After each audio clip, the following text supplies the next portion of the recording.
శుక్లాంబరధరం విష్ణుం శశివర్ణం చతుర్భుజం ప్రసన్నవదనం ధ్యాయేత్ సర్వవిఘ్నోపశాంతయే. ఓం గం గణపతయే నమః. ఓం శ్రీమాత్రే నమః. ఓం శ్రీ గురుభ్యో నమః. మా ఆది ఆస్థాలను చూస్తున్నటువంటి మీ అందరికీ పేరు పేరున నా హృదయపూర్వక నమస్కారాలు. అలాగే విదేశాల్లో కూడా ఉంటూ నన్ను ఎంతగానో ప్రోత్సహిస్తూ జాతకాలు చెప్పించుకున్నటువంటి మీ అందరికీ కూడా పేరు పేరున నా హృదయపూర్వక నమస్కారాలు. ఇప్పుడు మనం 1 జూన్ 2026 నుండి 30th జూన్ నెల్లాళ్ళు 2026 వరకు కూడా 12 రాశుల వారికి ఎలా ఉండబోతుందో ఇప్పుడు మనం తెలుసుకుందాం. మేషరాశిలో కుజుడు, రవి కుజులు వృషభంలోను, కుజుడు 21st నుంచి వస్తాడండి, 21st జూన్ నుంచి. అంతేకాకుండా బుధ గురు శుక్ర రవులు అంటే రవి బుధ గురు శుక్రులు మిథున రాశిలోకి వస్తున్నాడు. అంటే 15th జూన్ నుంచి కూడా రవి మారిపోతున్నాడు. అంతేకాకుండా కర్కాటకంలో గురుడు 2nd నుంచి యమున నది పుష్కరాలు వస్తున్నాయి కదండి. అంతేకాకుండా చతుర్థ భావం అంటే కర్కాటక రాశిలో చతుర్థ భావం కాదు, బట్ కర్కాటక రాశుల్లో గురుడు, శుక్రుడు, బుధుడు ఏమో 22nd నుంచి వస్తున్నాడు. 8th జూన్ నుంచి గురుడు కూడా మారిపోతున్నాడు. ఇంత ప్లానెటరీ పొజిషన్స్ బాగా మారిపోయాయండి. సింహరాశిలో కేతువు, రాహు కుంభరాశిలో, మీనరాశిలో శనీశ్వరుడు. ఇక్కడ ఏమైందంటే ప్లానెటరీ పొజిషన్స్ అన్నీ కూడా సవ్యకాల సర్పదోషంలో ఉండిపోయాయండి మనకి. సో దానివల్ల కూడా చాలా ప్రాబ్లమ్స్ అంటే దేశాల మీద, మన రాష్ట్రాల మీద, అలాగే మన ప్రజల మీద కూడా దాని ప్రభావం చూపిస్తూ ఉంటుంది. మీనరాశి వారికి మీ రాశ్యాధిపతి గురుడు 5వ స్థానంలో ఉచ్చ స్థితిలో ఉన్నాడంటే ఇంకా అర్థం చేసుకోండి. నేను చెప్పేది ఏం లేదు కదా, ఉంది, ఇంకా చెప్తా. ముఖ్యంగా మీ రాశిలోనే శని ఏలినాటి ప్రభావం రా బాబోయ్. ప్రతి పనుల్లోనూ ఆటంకాలు, బద్ధకం ఏర్పడిపోవడాలు, ఏ పనికి ముందంజలో వెళ్ళలేకపోవడాలు అని ఏదో చెప్పుకుంటూ వాళ్ళ రీత్యా, జాతకాల రీత్యా ఏదో ప్రాబ్లమ్స్ వస్తూనే ఉంటాయి. కానీ ఇక నుంచి అవి రావు అని చెప్పడం కోసం చెప్తాను ఇవన్నీ. ఎందుకు? ఈవెందో మీకు ఏ నడిచిన ప్రభావం ఉన్నా సంవత్సరం పాటు మీ శనీశ్వరుణ్ణి అంటే మీ రాశిలో ఉన్న శనీశ్వరుణ్ణి గురు దృష్టి ఉంది కాబట్టి శని వలన వచ్చే దోషాలు చాలా మటు పరిహారం అయిపోతూనే ఉంటాయి. మీరే భయపడాల్సిన అవసరం లేదు అని చెప్పచ్చు. అంతేకాకుండా కుజుడు, ద్వితీయాధిపతి కుజుడు ఎప్పుడైతే మీకు ద్వితీయ భావంలో ఉన్నాడో మంచిది కాదు కదా, చదువులు ఆటంకాలు కలిగిస్తాడు కదా. పైగానేమో ఎక్కువ కారం తినాలనిపిస్తుంది కదా. అవును, కానీ ద్వితీయాధిపతిగా ద్వితీయ స్థానం ఉంటే కుటుంబంలో వృద్ధి, ధనప్రాప్తి, సంగీతం అంటే ఇష్టపడ్డాలు, విద్యలో రాణించడము, వాహన సౌఖ్యం ఇవ్వడము అన్నీ ఉంటాయి. కుటుంబంలో సుఖశాంతులు ఉండడము, ముఖవర్చస్సు, కంఠధ్వని బ్రహ్మాండంగా పెడతారు. రవి కుజులు 3వ భావంలో ఉన్నారంటే మాట్లాడే అంటే ధైర్యానికి మారిపోయారు ఎవరయ్యా అంటే మీరే. అంతేకాకుండా మీ తమ్ముళ్ళకి, మీరే కాదు మీ తమ్ముళ్ళకి కూడా మీరు ధైర్యాన్ని ఇస్తుంటారు. మీ తమ్ముళ్ళు కూడా బాగుంటారు. తమ్ముడే మీరు రవి కుజులు కాబట్టి తమ్ముళ్ళు బాగుంటారు. కమ్యూనికేషన్ స్కిల్స్ పెంచుకుంటారు. మేధా సంపత్తి పెరుగుతుంది. మీకు ఆలోచన ధోరణి బాగా పెరుగుతుంది. మీ తెలివితేటలు, మీకు వచ్చే ఆలోచనలు కార్యరూపం దాల్చుతూనే ఉంటాయి. నేమ్ అండ్ ఫేమ్ వస్తూనే ఉంటుంది. వాహనాలు కొనుక్కుంటారు. తీర్థయాత్రలు చేయబోతున్నారు. రవి బుధ శుక్రులు అంటే 4th భావంలో రవి బుధులు ఒక విధంగా బుధాల్చి యోగాన్ని ఇస్తారు. శుక్రుడు కూడా ఉన్నాడు, మంచివాడు కదా. అయినా రవి బుధుల వలన చదువులో ఆటంకాలు లేకుండా ఉండడము, తల్లి గారికి బాగుండడము, మీరు వాహనాలు కానీ, గృహ సౌఖ్యం కానీ, ఆభరణ సౌఖ్యం కానీ, ఖరీదైన వస్తువులు కానీ మీ ఇంట్లో కొనుక్కోపోతున్నారు. సంగీతంలో మీకు మీరే సాటి అనిపించుకోపోతున్నారు. రైతులకు అద్భుతంగా ఉండబోతోంది అని ఖచ్చితంగా చెప్పచ్చు. బుధ శుక్రులు కాంబినేషన్ చతుర్థ భావన ఉన్నారంటే సంగీతంలో కానీ, నృత్య కళాకారులు కానీ, భూములు కొనుక్కోవడంలో కానీ మీరు వెనక్కి తగ్గరు. మీరు చతుర్థ భావంలో ఉన్నటువంటి రవి బుధ శుక్రులు కంఫర్టబుల్నెస్ ఇస్తారండి. రవి బుధులు సప్తమాధిపతి అయిన బుధుడు కూడా చతుర్థ భావంలో అంటే ఫారింగ్ అండేసి వెళ్తారు. అంటే మీ జాతకాల రీత్యా, చదువు రీత్యా, అదే వివాహాలు అనంతరం వివాహాలు చేసుకున్న తర్వాత విదేశాలు వెళ్ళడం, విదేశాల్లో కూడా వివాహాలు చేసుకోవడాలు, ఏదో మొత్తం కాంబినేషన్స్ మాత్రం మీకు బాగా ఉన్నాయి.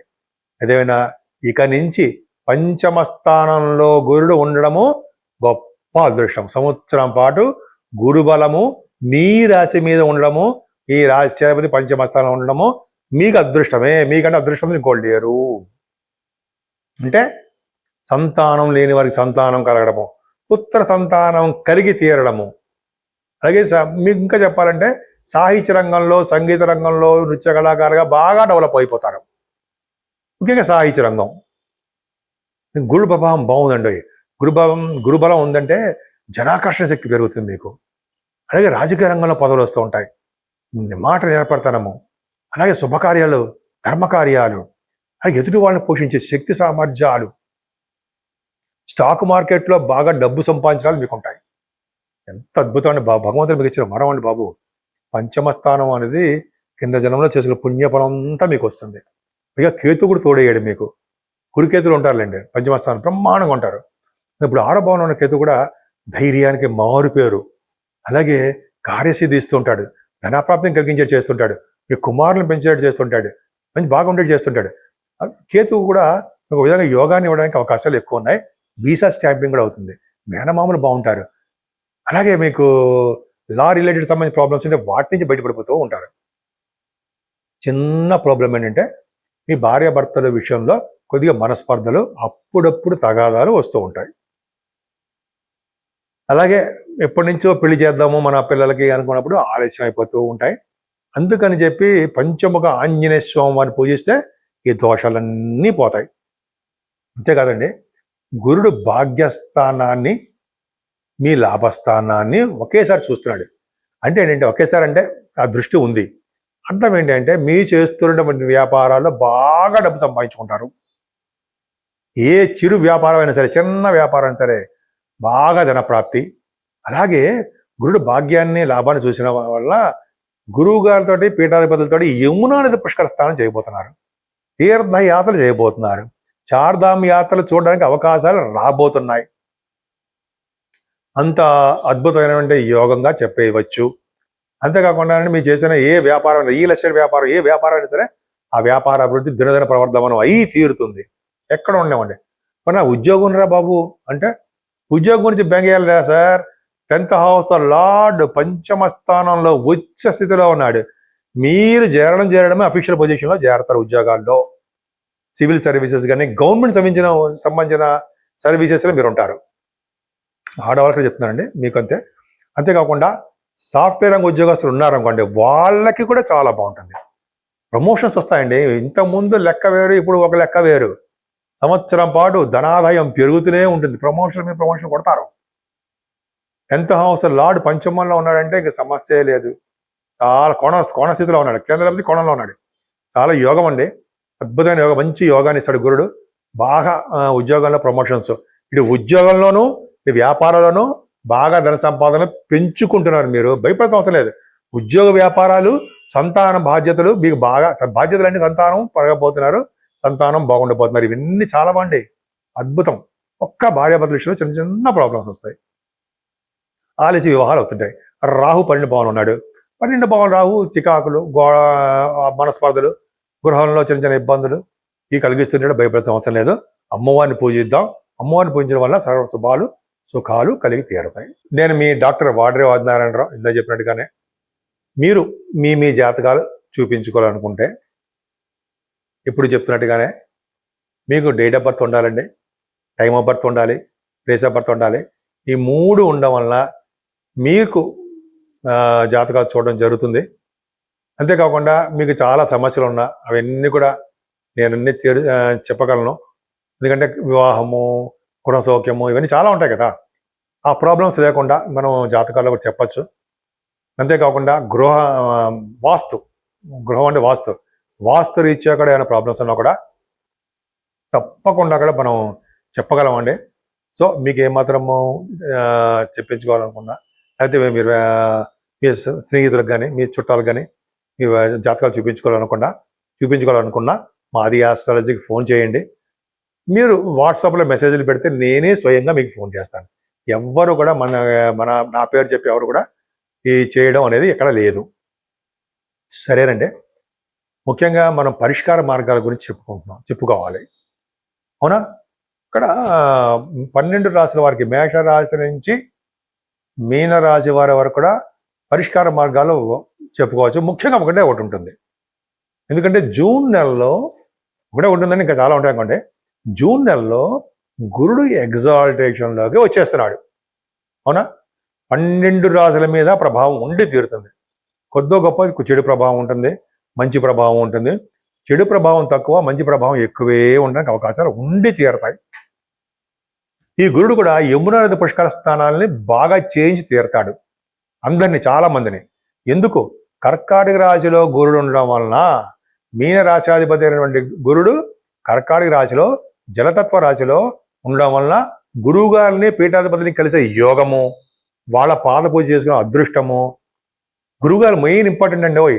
ఏ భగవంతుని పూజించినా ముందర ముఖ్యంగా గురువుగారికే పూజించాలి, సాష్టాంగ నమస్కారం చేయాల్సిందే. గురుగారే మనకు మెయిన్. సో గురువుగారులు పీఠాధిపతులు కలుస్తారు. అలాగే గురు ప్రభావం వలన కూడా యమునాది పుష్కరాలు, తీర్థయాత్రలు మీరు చేయబోతున్నారు. సరే, ఇప్పుడు మీరు పూజించవలసిన దేవుడు ఎవరు అంటే గురువుగారులే ఫస్ట్. తర్వాత మేధా సహిత దక్షిణామూర్తి గారు. దక్షిణామూర్తి గారిని పూజించడం వలన సకల విద్యలు, అలాగే మేధస్సు, ఆలోచనలు, గొప్ప గొప్ప ఆలోచనలు, సత్ప్రవర్తన, అవన్నీ కూడా గురు ప్రభావం వల్లనే, దక్షిణామూర్తి గారి వల్లనే కలుగుతాయి. అంతకంటే గొప్పది ఏంటంటే వ్యాస భగవానుడిని, స్వామివారిని, వ్యాస భగవాన్ కూడా పూజించాలి. అంతేకాకుండా శివాభిషేకాలు చేసుకున్న వాళ్ళకి దినదిన ప్రవర్ధమానం అవుతూ ఉంటారండి. వాళ్ళకి గ్రహాల వలన వచ్చే దోషాలు ఏమీ ఉండకుండా పరిహారం అయిపోతుంటాయి. అంతేకాకుండా విష్ణుమూర్తిని ఏ అవతారంలో ఉన్నా సరే ఆ విష్ణుమూర్తిని పూజించడం వలన, తులసి మాలను సమర్పించడం వలన, అమ్మవారిని మల్లెపూలు అంటాం కదా, అమ్మవారి అంటే లక్ష్మీదేవి అమ్మవారు కానీ, కనకదుర్గ ఈ అమ్మవారు కానీ, ఎవరైనా సరే మల్లెపూలతో కానీ, ఎర్రని పుష్పాలతో కానీ పూజించడం వలన సకల శుభాలు కలగడం కాకుండా, ఈ కాలసర్పదోషంలో ఉన్నటువంటి ప్లానెట్ పొజిషన్లో ఉన్న ప్రభావాలు కూడా, దోషాలు కూడా తగ్గి సర్వ శుభాలు కలగడం కాకుండా రాష్ట్రాల మీద కూడా, దేశాల మీద కూడా మంచి ప్రభావం కలిగేట్టుగా గురుడే చూడబోతున్నాడు. సో ఈ విధంగా మీరు గురువుకు సంబంధించిన పూజలు చేసుకోండి. ఖచ్చితంగా మీకు పరిష్కార మార్గాలు దొరుకుతాయి. మీరందరూ కూడా సర్వ సుఖాలు కలగాలని, మీ ఇల్లు కూడా ఎప్పుడు సుఖ సంతోషాలతోటి ఎప్పుడు ఆనందంగా ఉండాలని, ఉంటాయని, మీ అందరూ ఉంటారని నేను మనస్ఫూర్తిగా కోరుకుంటున్నాను.